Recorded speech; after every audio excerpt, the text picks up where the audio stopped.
नमस्कार. या नवीन व्हिडिओच्या माध्यमातून पुन्हा एकदा आपलं सर्वांचं स्वागत करतो. तर पहा महाराष्ट्र सेट एक्झामिनेशन तर पहा सेट परीक्षा तर ही महाराष्ट्रामध्ये पहा 26 मार्च 2023 रोजी पहा आयोजित केली जाणार आहे. तर जी पुणे युनिव्हर्सिटी पहा आयोजित करते. सावित्रीबाई फुले युनिव्हर्सिटी आयोजित करते. तर ही जी काही सेट परीक्षा आहे तर ही महाराष्ट्र आणि गोवा या 2 राज्यांमध्ये पण नोकरीसाठी चालते. म्हणजे गोव्यामधील जे काही विद्यापीठ, कॉलेज असतील, महाराष्ट्रामध्ये जे विद्यापीठे किंवा कॉलेज आहेत त्याच्यामध्ये जे असिस्टंट प्रोफेसर तर ही पोस्ट असते. तर या पदासाठी ही सेट परीक्षा पास असेल तर या ठिकाणी तुम्ही एलिजिबल असता. त्या ठिकाणी ही 38वी या ठिकाणी सेट परीक्षा आहे. ही 26 मार्च 2023 रोजी आयोजित केली जाईल. आता यासाठीचं वेळापत्रक या ठिकाणी बघा. तर जे ऑनलाईन ॲप्लिकेशन आहे ते आजपासून सुरू झालेले आहे. तुम्ही ऑनलाईन ॲप्लिकेशन आजपासून करू शकता. जे लास्ट डेट असणार आहे ऑनलाईन ॲप्लिकेशन करण्यासाठीची तर ती 30 नोव्हेंबर ही आहे. त्यानंतर या ठिकाणी जर तुम्हाला लेट फी ₹500 भरून तुम्हाला ॲप्लिकेशन करायचं असेल, तर ते 1/12 ते 7/12 पर्यंत तुम्ही लेट फी देऊन ॲप्लिकेशन करू शकता. त्याच्यानंतर तुम्हाला या ठिकाणी जर करेक्शन तुमच्या अर्जामध्ये करायचं असेल, ॲप्लिकेशन तुम्ही केलं त्याच्यामध्ये काही मिस्टेक वगैरे असतील, तर तुम्हाला त्या 8/12 ते 10/12 या 2 दिवसामध्ये करेक्शन करता येणार आहे. त्यानंतर पहा परीक्षेसाठी जे ॲडमिट कार्ड वगैरे आहे ते अवेलेबल होणार आहेत पहा 16 मार्च 2023 रोजी. आणि त्यानंतर जी परीक्षा आहे तर ती ऑफलाईन पद्धतीने घेतली जाते. तर लक्षात घ्या, जी सेट एक्झामिनेशन आहे ती ऑफलाईन पद्धतीने असते, ऑनलाईन पद्धतीने नसते. तर ही एक्झामिनेशन 26/3/23 रोजी ऑफलाईन पद्धतीने घेतली जाणार आहे. तर अशा प्रकारे हे टाईम टेबल आहे. या ठिकाणी हे टाईम टेबल पहा लक्षात ठेवा. आता त्याच्यानंतर तुम्हाला अर्ज भरता येईल किंवा नाही अशा प्रकारे तुमच्या मनात पहा शंका असतील, तर त्यासाठीच्या आपण कंडिशन्स ज्या काही एलिजिबिलिटी असतात त्या आपण समजून घेऊया.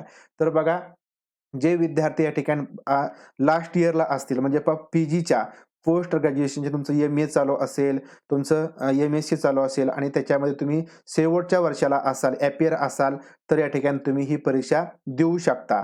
आता लक्षात घ्यायचं आहे की तुम्ही अपियर म्हणून ॲप्लिकेशन केलेलं असेल किंवा जे विद्यार्थी ऑलरेडी पास आहेत, तर त्यांना जे मार्काची अट असणार आहे, शेवटच्या वर्षामध्ये ती किती लागणार आहेत ते लक्षात घ्या. जे विद्यार्थी ओपनमध्ये असतील, तर त्या विद्यार्थ्यांना 55% मार्क्स या ठिकाणी मिळवणं गरजेचं आहे किंवा ते जर 55% मार्क्स घेऊन पोस्ट ग्रॅज्युएशन एक्झामिनेशन पूर्ण पास असतील, तर ते ॲप्लिकेशन करू शकतील.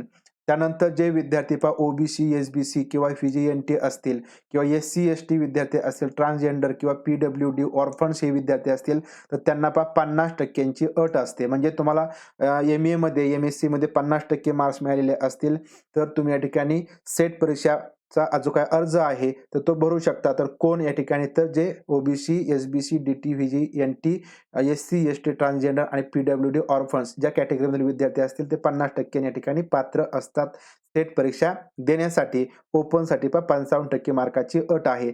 आणि जे विद्यार्थी अपियर म्हणून फॉर्म भरतील आणि जर ते सेट परीक्षा उत्तीर्ण झाले, तर त्यांना लास्ट इयरला म्हणजे एम-एच्या किंवा पोस्ट ग्रॅज्युएशनच्या शेवटच्या वर्षाला ओपनमध्ये असतील तर 55% मार्क्स मिळवावे लागतात आणि जर कॅटेगरीमध्ये असतील तर त्यांना 50% मार्क्स मिळवावे लागतात. तरच ते सर्टिफिकेट व्हॅलिड असतं.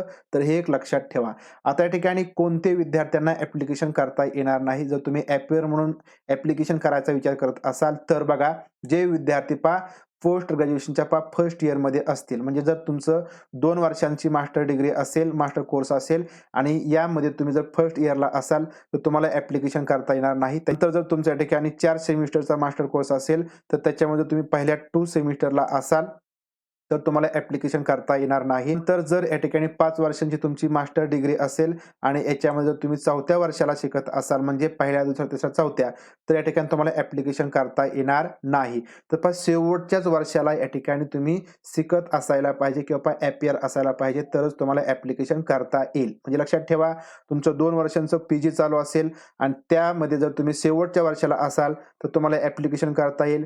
त्यानंतर जर तुमचं 4 सेमिस्टरचं पी-जी चालू असेल आणि जर त्याच्यामध्ये तुम्ही 3ऱ्या सेमिस्टरला असाल किंवा 4थ्या सेमिस्टरला असाल, तरच ॲप्लिकेशन करता येईल. पहिल्या आणि दुसऱ्या सेमिस्टर जर तुम्ही असाल, तर तुम्हाला ॲप्लिकेशन करता येणार नाही. जर तुमचं 5 वर्षांचं या ठिकाणी पोस्ट ग्रॅज्युएशन असेल आणि त्याच्यामध्ये जर तुम्ही शेवटच्या वर्षाला असाल, शेवटच्या म्हणजे 5व्या वर्षाला असाल, तरच तुम्हाला ॲप्लिकेशन करता येईल. पहिल्या, दुसऱ्या, तिसऱ्या, 4थ्या वर्षाला असाल, तर तुम्हाला ॲप्लिकेशन करता येणार नाही. तर हे या ठिकाणी हे लक्षात घ्या. तर अशा प्रकारे हे एलिजिबिलिटी क्रायटेरिया आहे, त्याप्रमाणे तुम्ही ॲप्लिकेशन करू शकता. तुम्हाला या ठिकाणी सेट परीक्षा देण्यासाठी कोणत्याही प्रकारचं अप्पर एज लिमिट नाही. या ठिकाणी फ्री ही जी काही परीक्षा आहे ती कोणीही देऊ शकतं, जे या ठिकाणी पात्र असतील. वयाची कोणत्याही प्रकारची अट नाही. त्यानंतर जे काही फी वगैरे आहे, तर त्या ठिकाणी आपण बघूया किती आहे. आता कोणकोणते विषय असतात, तर त्या ठिकाणी तुम्ही बघा. तर या ठिकाणी जो काही मराठी सब्जेक्ट आहे, तुमचा पी-जीसाठी, एम-एसाठी असेल, तर तुम्ही मराठी सब्जेक्टमधून सेट परीक्षा देऊ शकता. अशा प्रकारे तुमचे जे विषय आहेत, त्या ठिकाणी तुम्ही या टेबलमधून बघायचे आहेत. त्यानंतर या ठिकाणी जे एक्झामिनेशन सेंटर आहे, ते कोणकोणत्या ठिकाणी आहेत ते बघा. मुंबई, पुणे, कोल्हापूर, त्यानंतर सोलापूर, अहमदनगर, नाशिक, धुळे, जळगाव, औरंगाबाद, नांदेड, अमरावती, नागपूर, चंद्रपूर, गडचिरोली, पणजी, रत्नागिरी आणि परभणी. तर या ठिकाणी सेंटर असतात. ॲप्लिकेशन फॉर्म तुम्हाला unipune.ac.in तर या वेबसाईटला जाऊन फिलअप करायचा आहे. जी फी आहे एक्झामिनेशन फी आहे, ॲप्लिकेशन फी आहे ती किती असणार आहे ओपन कॅटेगरीसाठी ₹800 एवढी फी आहे. जे विद्यार्थी इतर कॅटेगरीमधून येतील तर त्यांना ₹650 इतकी फी आहे. लक्षात ठेवा, ओबीसी जर असाल तर तुम्हाला नॉन क्रिमिनल असेल तरच तुम्हाला ₹650 फी आहे. जर तुम्ही एन-सी-एलमध्ये बसत नसाल तर तुम्ही ओपनमधून फॉर्म फिलअप करायचा आहे. तुम्हाला ₹800 इतकी फी आहे. तर हे लक्षात ठेवा, जी फी आहे तर ती अशा प्रकारची असेल. त्याच्यानंतर जी काही एक्झामिनेशन असणार आहे तर ती 2 पेपरमध्ये असेल. जो फर्स्ट पेपर असणार आहे, त्याच्यामध्ये तुम्हाला 50 मार्क्सचे 50 प्रश्न विचारले जातील. एक प्रश्न 2 मार्काला असेल. जो वेळ असणार आहे तो 1 तासांचा असणार आहे. 50 प्रश्नासाठी 1 तास वेळ आहे. नंतर तुमचा जो काही सेकंड म्हणजे तुमचा ऑप्शनल सब्जेक्ट असणार आहे, तर त्यासाठी 100 प्रश्न असतील. एक प्रश्न 2 मार्काला असेल. 200 मार्काची दुसरा पेपर असणार आहे. याच्यासाठी 2 तास वेळ असणार आहे. अशा प्रकारे 300 मार्काची ही एक्झामिनेशन असेल. 150 प्रश्न विचारले जातील आणि 3 तास वेळ तुम्हाला या पेपरसाठी असणार आहे. जो काही पहिला पेपर आहे तो कॉमन असतो सर्वांसाठी. याच्यामध्ये general nature, intended to assess the teaching research aptitude of the candidate.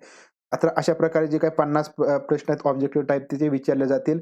जो काही सेकंड पेपर असणार आहे, तर तो तुमचा जो काही ऑप्शनल विषय असेल म्हणजे हिस्ट्री असेल, पॉलिटिक्स सायन्स असेल, मराठी असेल, इंग्लिश असेल, तर त्याच्यावरती हे 100 प्रश्न ऑब्जेक्टिव्ह टाइप विचारले जातील. तर अशा प्रकारे जी काही महाराष्ट्र सेट एक्झामिनेशन आहे, तर ती आयोजित केली जाते. ते यासाठी जे ऑनलाईन ॲप्लिकेशन आहे ते आजपासून सुरू झालेले आहेत.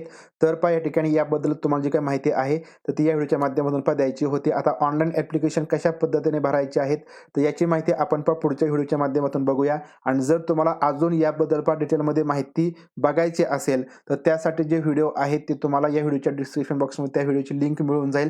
तर ते व्हिडिओ एकदा बघा. तुम्हाला सेट परीक्षेविषयीची सगळी जी माहिती आहे, तर ती त्या व्हिडिओच्या माध्यमातून तुम्हाला पाहायला मिळेल.